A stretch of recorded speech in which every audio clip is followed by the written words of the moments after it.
Alrighty, so my proposal is called We Need Backup.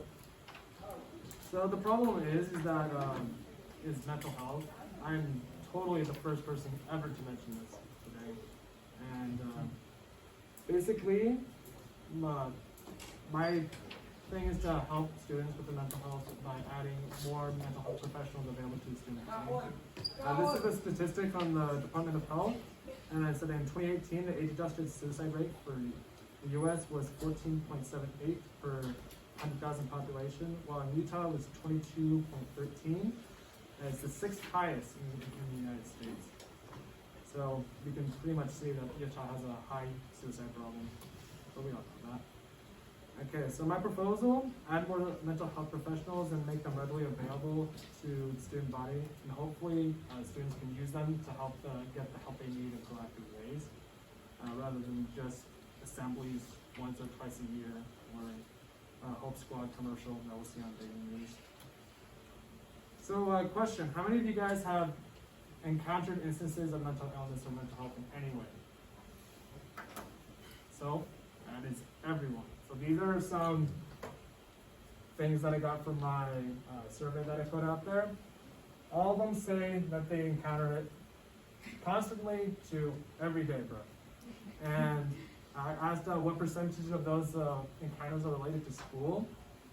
And basically, almost all of them, at least 50% throughout the entire thing, with 60 to 80% taking the majority. So, how does a program like this work in the past? And the answer is yes. So in Missouri, there's a school named Battle High School, and after a long period of low levels of mental health, they had a few suicides there, so they decided to do something about it. And they instituted what was called the MU Bridge program. And what happened was they put more mental health professionals into the school and gave them caseworkers so that way students could readily get the help that they needed at any point without having to go through the added measures of like going to a psychiatrist or something like that. They could do it directly through the school in a much more efficient way that was easier for students to get. And this worked a lot. Dr. Leanne Walker was one of the founders of the program. And in the first year alone, over 400 kids reached out to her and got help that they needed. So I asked people of the reactions to such a policy, and I asked Ethan Ashby, he's a senior here, when asked if there was anything he wished the school could do, he answered that he wished that there were mental health professionals at the school rather than just the counseling center. And I asked him this before and mentioned that my proposal was for this to happen. It's kind of a coincidence there. And then a survey that I posted also showed similar results, that they wanted something more. And then I also asked the school resource officer, Polly Harris, about mental health and the encounters that she gets. And she said that a lot of the calls that she gets in concern to mental health come from adults who didn't get the help that they needed when they were a lot younger, when they were our age. And that the other half of mental health calls are teen suicide attempts that she says are actually a lot more common than you think. So overall, she expressed that there needs to be more outlets for students to get the help that they need. Basically, have teachers and other people just reach out to students and let them know that they can get the help that they need. So, my action plan. Basically, to just give students more access to mental health professionals, and, so that way they can get the help that they need. The objectives for that are to encourage the student body to utilize the added help. You can just tell the student body this, do it through Bengal News, send emails, do it through the Brain Instagram page, which everyone will see. So it wouldn't be hard to tell the student body what added measures will be taken. And then have those professionals help students with their issues, making them available for anyone, anytime during the school day, especially during flex, assuming that flex stays. And then remains in the schedule next year, and just have more professionals available rather than just the counseling center. And then this should see the mental health of the student population improve. And then we can gauge how much is improving by doing surveys given out to the students, or even just randomly interviewing students about how they feel the population has been affected by this.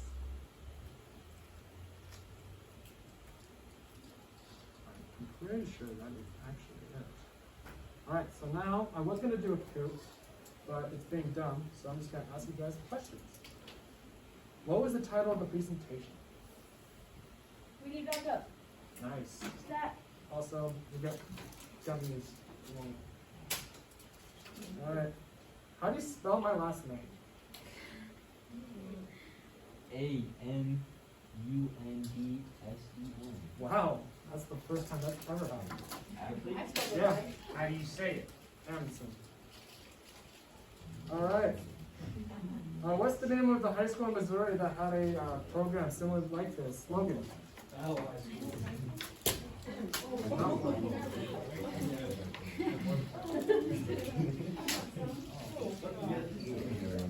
Alright. He was my expert interviewer. Aubrey. Close.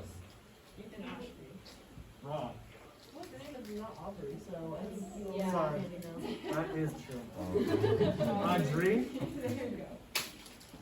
Alright. The school detective, Paul Harris. Alrighty. And then, true or false? Students rarely encounter mental illness. Scotty.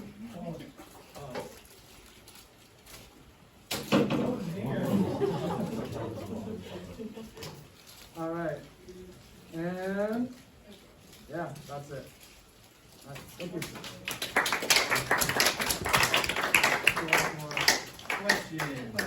Oh, yeah.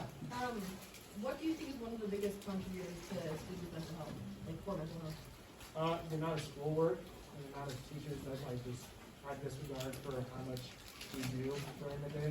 That's the biggest thing. Okay, rebuttal question to that. So do you think mental health, like students' mental health just solely relies on schoolwork? No, there's other factors, but I think that's the biggest one. Chris?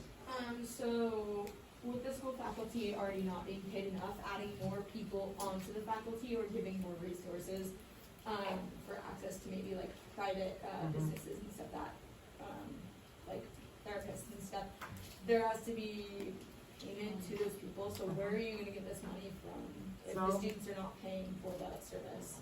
So I don't have a quite answer for that. I just know that at the case study that I showed, Battle High School, what they did was that they actually linked up with the local university there. So they linked up with the University of Missouri, so we can easily do it with the University of Utah, assuming that this all works. And what would happen is that they would have the case managers given to the school who would link them up with other private therapists, and that would help them get the help that they need. But how would, so that's how they would like get in contact with them. But how would that payment happen? Because there's a lot of people that don't necessarily go to mental health, like they don't go to therapists and stuff because of how expensive it is. And there's a lot- Exactly, yeah. But where does that money come from to pay for that? I don't have a good answer for that. That would take a major policy issue that would affect more than just the school. So it would be probably up to the school board to handle something like that. This is probably something that the administration could handle. So I don't have a good answer for that. Audrey, Why do you think our suicide rates are so high specifically? what hour? I don't know. In Utah, it could be largely because of the mental health stigma that we see. I know that here we talk about mental illness all the time. I can't go a single week without hearing someone talk about mental illness. But at the same time, no one really talks about it. They just say, oh, I have depression, or oh, I have X, Y, Z, and this is how I deal with it. And then people are sympathetic and they want to help with that, but at the same time, no one knows how. So people just, they talk about it like that, but it never really progresses into everyone getting a proactive solution. Does that make sense? Yeah. Okay, thanks, Ben.